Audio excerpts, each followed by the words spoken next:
एक छोटे से गांव में जहां हर कोई आपस में जुड़े हुए परिवार चाहता था, वहां एक अजीब घटना का आगमन हुआ। गांव के उस होटल में रसोइये की जगह रोज बदलती थी, लेकिन खाना हमेशा स्वादिष्ट होता था। गांव के लोग भोजन के प्रति इतने वफादार थे कि जब भी कोई किसी समारोह या कार्यक्रम के लिए खाना बनाता था, तो वे सभी इस विश्वास के साथ खुदरा देते थे कि यदि उस होटल का रसोइया खाना पकाएगा, तो यह लोगों के अत्यधिक आकर्षण का कारण होगा। सुबह सुबह ग्रामीण अपनी दैनिक दिनचर्या में व्यस्त थे, जिसमें कृषि कार्य, व्यापार और घरेलू काम शामिल थे। एक छोटे से होटल का भी अपना महत्वपूर्ण स्थान था, जो गांव के सभी लोगों के लिए बहुत महत्व रखता था। ग्रामीणों में भोजन के प्रति बहुत सम्मान था और वे होटल के रसोइये पर उतना ही भरोसा करते थे जितना अपनी मां पर करते थे। बावर्ची हमेशा नए और खास तरीके से खाना पकाने की कोशिश करते थे और वह हमेशा स्वादिष्ट और लाजवाब खाना बनाते थे। गांव के लोग उनके खाने के इतने दीवाने थे कि किसी भी महत्वपूर्ण कार्यक्रम के लिए वे इसे ही चुनते थे। एक दिन सुबह गांव में एक महत्वपूर्ण सभा का आयोजन किया गया, जिसमें विभिन्न गांवों से लोग भाग लेने आए। सभा के आयोजन के लिए रसोइये को भी चुना गया। बैठक की दिनचर्या योजना से भरी थी और बैठक में आए लोग रसोइया द्वारा बनाए गए भोजन का स्वाद लेने के लिए उत्सुक थे। सभा शुरू हो गई और लोग भोजन का आनंद लेने लगे। भोजन की मिठास, विविधता और विशिष्टता ने सभी को आकर्षित किया और वे सभी खुश थे कि वे बावर्ची के भोजन का स्वाद ले रहे थे। लेकिन यह सब कुछ एक अद्वितीय चीज के पीछे छिपी हुई थी। बावर्ची का असली नाम नहीं था, बल्कि वह एक बुद्धिमान बंदर था जो मानव बुनाई के कपड़ों में विद्यमान था। वह बंदर बहुत ही बुद्धिमान और आलसी था।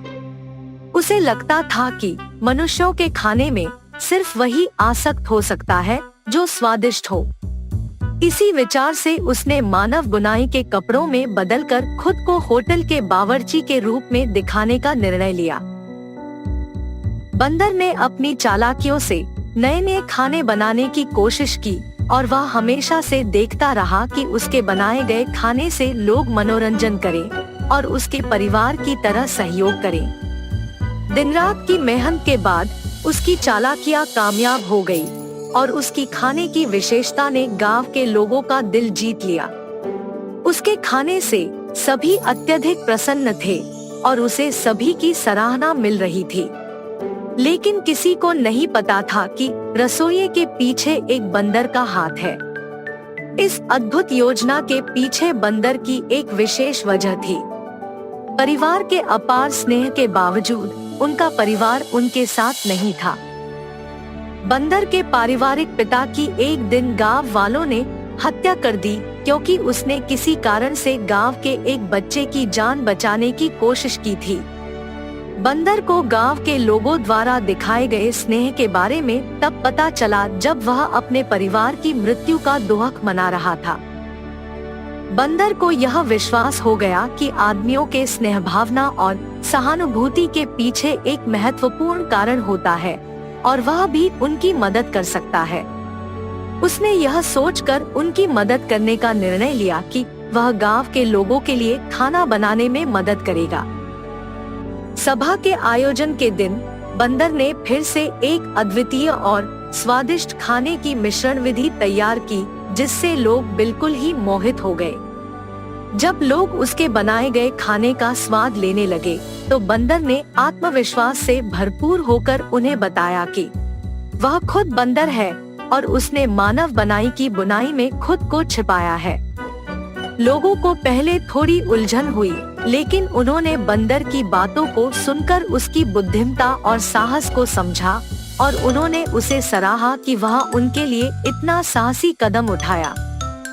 लोगों ने उसके समर्थन में मिलकर खड़ा होने का निर्णय लिया और उन्होंने बंदर को उनकी मदद करने के लिए प्रोत्साहित किया। एक गांव में प्रेमजी तिवारी नाम का एक बहुत ही बढ़िया बावर्ची रहा करता था। वो जिस गांव में रहता था उसी गांव के एक ढाबे में वो खाना पकाता और जिंदगी गुजारता। प्रेमजी तिवारी के माँ बाप तो नहीं थे, पर एक बहन और एक भाई था। बहन की शादी करवाने के लिए और भाई को अच्छे से पढ़ाने के लिए वो बेचारा दिन रात कष्ट किया करता था। प्रेम जी के बनाए हुए सारे पकवान कई सालों से बच्चे, बूढ़े, गांव के बाकी सारे लोग बड़ा मजा लेके खाया करते थे। इसकी वजह से वो जिस ढाबे में काम करता था उस ढाबे का नाम अच्छा हुआ और कमाई भी बढ़ गई। एक दिन प्रेम जी के एक दोस्त ने प्रेम जी की बहन की शादी के लिए एक अच्छे से लड़के के बारे में बताया। ये सुनकर प्रेम जी ने सोचा ये शादी तो किसी भी तरह करवानी पड़ेगी, चाहे उधार लेना पड़े, पर बहन की शादी होनी चाहिए। इसलिए वो गांव के जमींदार के पास गया और सूद पर रुपए लेके उसने शादी करवा दी। अपनी बहन की शादी में प्रेम जी ने खुद अपने हाथों से बढ़िया खाना बनाया था। सारे अतिथिगण खाना खा के मुग्ध हो गए। अरे वाह प्रेम जी, तुम्हारे हाथों में तो जादू है भैया। खाना तो तुमने बढ़िया पकाया है भाई। उसी शादी में लड़कों की तरफ से रामलाल नाम का एक आदमी आया था।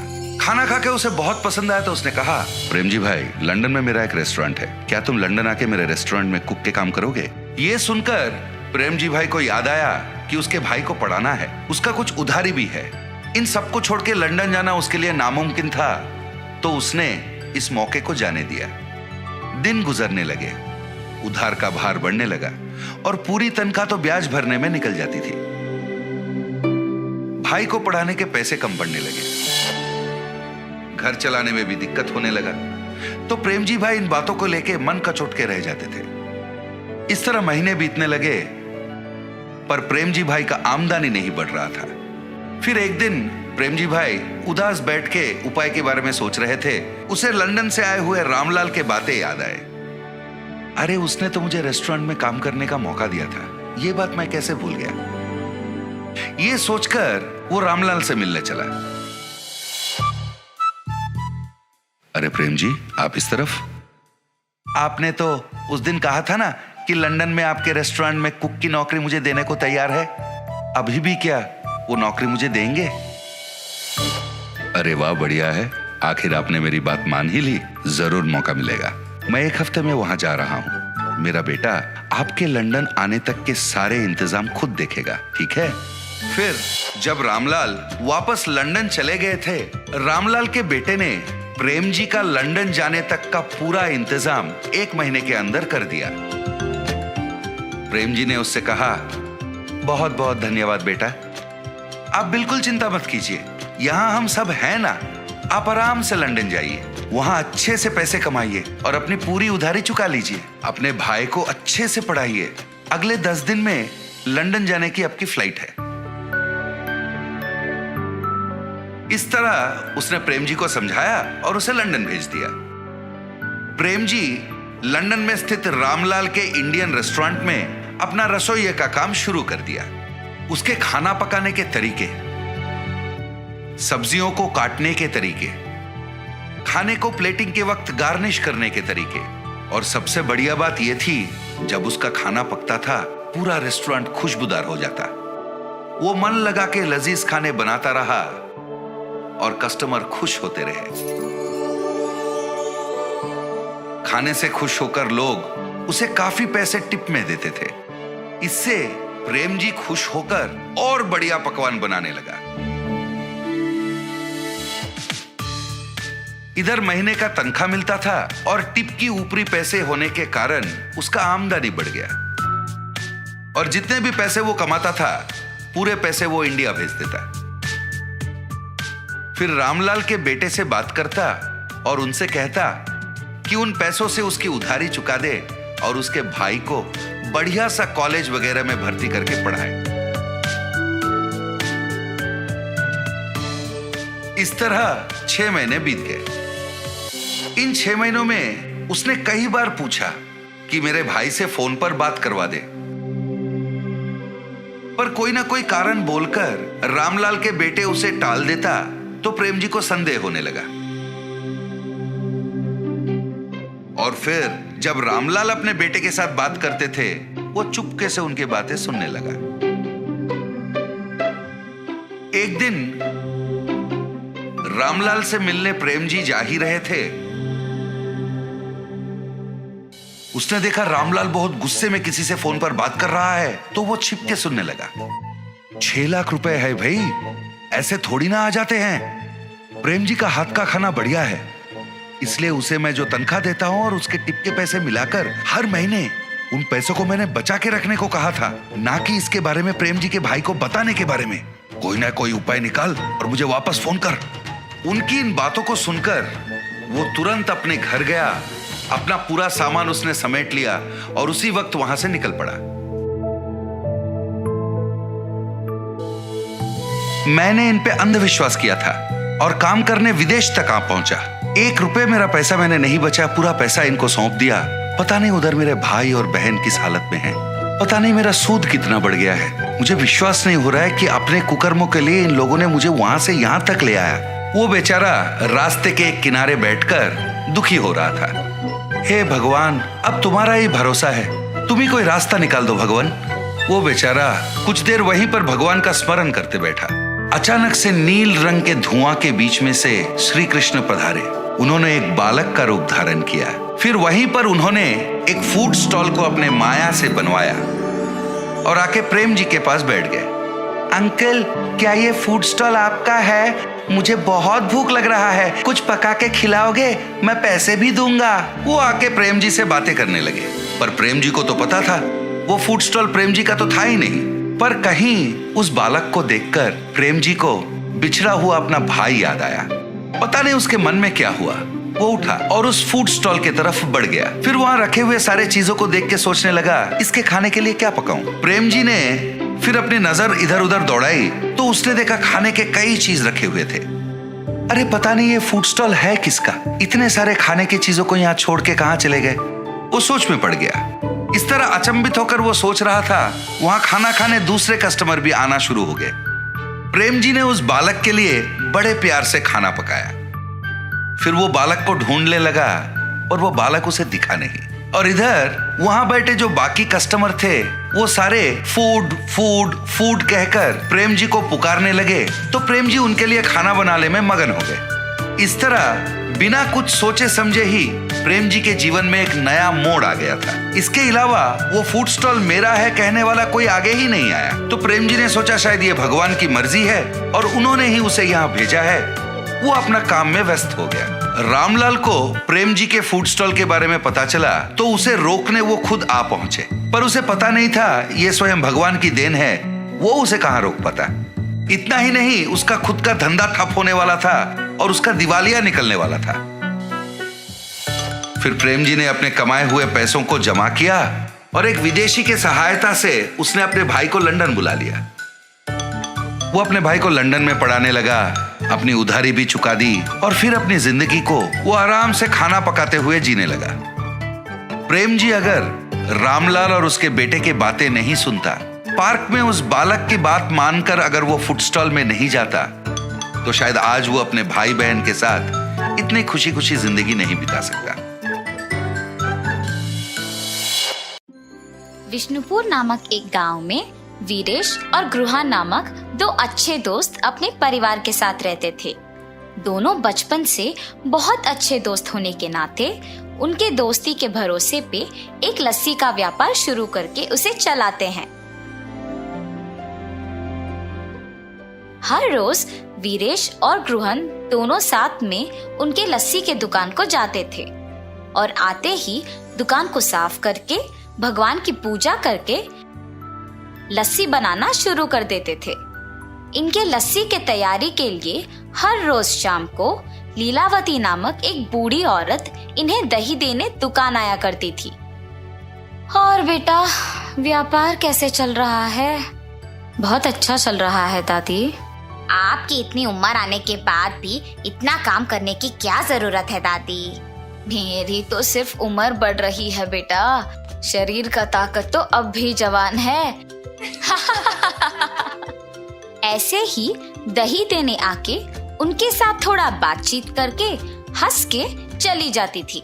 गृहन और वीरेश को भी उनके बारे में अच्छे विचार थे। एक दिन जब लीलावती हर रोज की तरह दुकान को दही देने आई, तो उसने देखा कि वहाँ वीरेश नहीं था। समय देख के, बेटा गृहन, लगता है वीरेश दुकान में नहीं है। जी दादी, नहीं है। क्यों, क्या बात है? इस वीरेश के साथ काम करके क्या ही कमा लोगे तुम? मैं जब भी देखती हूँ सिर्फ तुम सारे काम करते हो, और वो वीरेश तो सिर्फ तुम्हें लस्सी के मटके देते रहता है। ज्यादा काम करने वाले को ही ज्यादा लाभ मिलना चाहिए। ये बात मैं तुम्हें बहुत दिनों से बताने की सोच रही थी। नहीं दादी, आपको जरूर कुछ गलतफहमी हो गई है। मुझे तो वीरेश ने ही लस्सी बनाना सिखाया। उसके काम ना करने का सवाल ही नहीं उठता। आप दुकान आते तो हैं, पर 10 मिनट से ज्यादा कभी नहीं रहती है।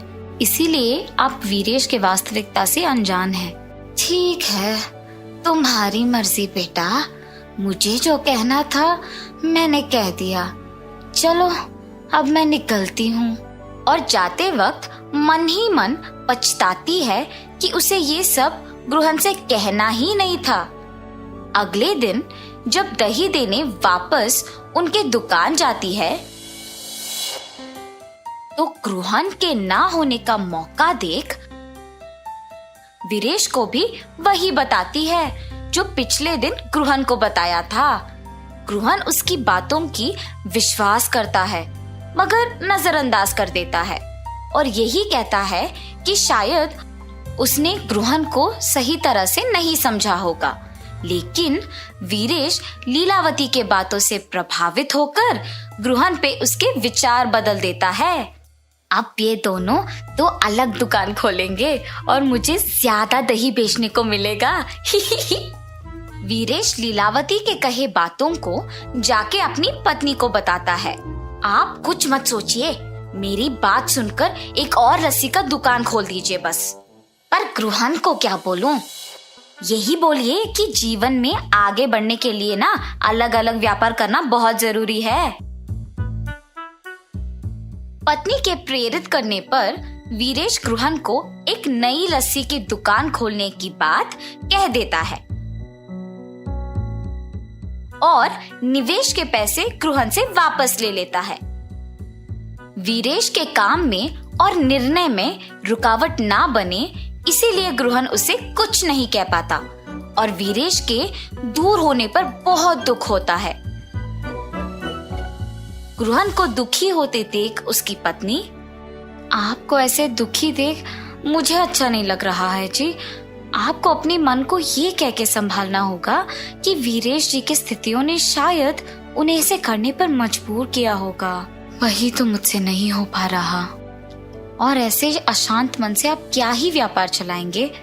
ठीक है, एक काम कीजिए, हमारे गांव में मेरे चाचा राधे नामक एक लस्सी दुकान चलाते हैं जो बहुत ही प्रसिद्ध है। वहाँ बहुत प्रकार के लस्सी बनते हैं। वहाँ जाके आप भी अलग प्रकार के लस्सी बनाना सीखिए। आपका ध्यान इस बात से हटेगा और व्यापार में भी वृद्धि होगा। सही बात है, वही करूँगा। ऐसे गृहन 6 गांव बाद वाले भीष्मा नगर में अपने रिश्तेदार के घर जाता है। अरे बेटा गृहन, कैसे हो तुम? तुम्हारी पत्नी कैसी है और तुम्हारा व्यापार कैसे चल रहा है? सब कुछ ठीक है मामा जी। आपके दुकान के अलग प्रकार के लस्सी आसपास के सारे गांव में बहुत प्रसिद्ध है, इसीलिए मैं भी उसे स्वाद करने आया। हाँ, 12 प्रकार के लस्सी है। तुम्हें जो चाहिए वो पी लो बेटा। चलो चलो जाएंगे। और चाचा जी गृहन को उनके लस्सी का दुकान लेके जाते हैं।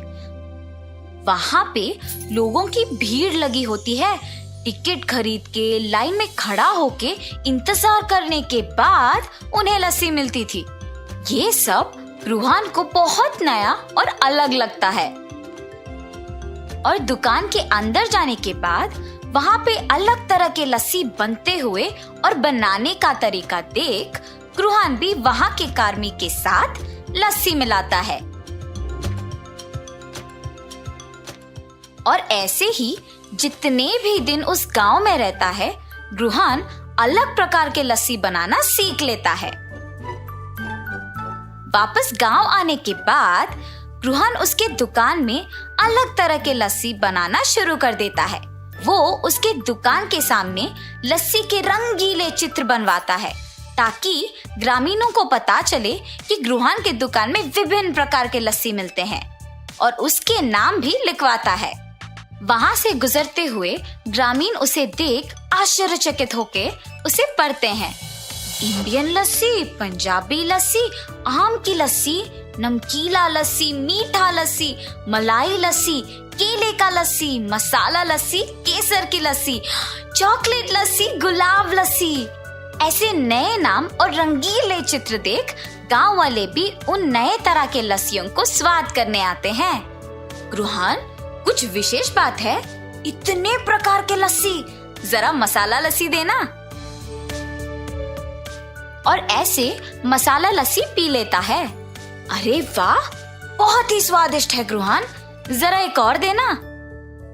ऐसे बहुत लोग ग्रुहन के दुकान पे उपलब्ध उन लस्सियों के प्रशंसक बन जाते हैं और ग्रुहन को अच्छा आमदनी भी मिलता है। गांव में लस्सी वाला तो सिर्फ ग्रुहन को ही मानते थे, मगर दूसरी तरफ वीरेश के द्वारा निर्मित लस्सी का दुकान ग्रुहन के अलग तरह के लस्सियों की तुलना में फीकी पड़ गई थी और उसे कोई आमदनी नहीं मिल रहा था। और ऐसे वीरेश को अपने गलती का एहसास होता है और वो वापस ग्रुहन को जाके पूछता है, क्या हम वापस साथ में व्यापार कर सकते हैं? और ग्रुहन बिना कुछ सोचे पूछे खुशी खुशी हाँ कर देता है। उसी समय लीलावती वहाँ दही देने आती है। ये क्या है ग्रुहन, तुम्हारे दुकान में वीरेश है? जिस व्यापार के लिए तुम्हें छोड़ दिया था, इसे तो वहाँ होना चाहिए ना। ये दुकान सिर्फ मेरा नहीं बल्कि वीरेश का भी है। तुम्हारे बातों से प्रभावित होके मैंने अपने बचपन के दोस्त को दुख पहुंचाया। अगर अगली बार मुझे पता लगा कि तुम ऐसे काम कर रही हो तो तुम्हारी उम्र की भी इज्जत नहीं करूंगा।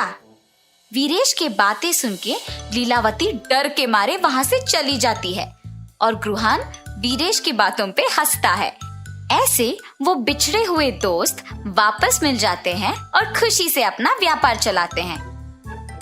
इस कहानी का नैतिक क्या है बच्चों?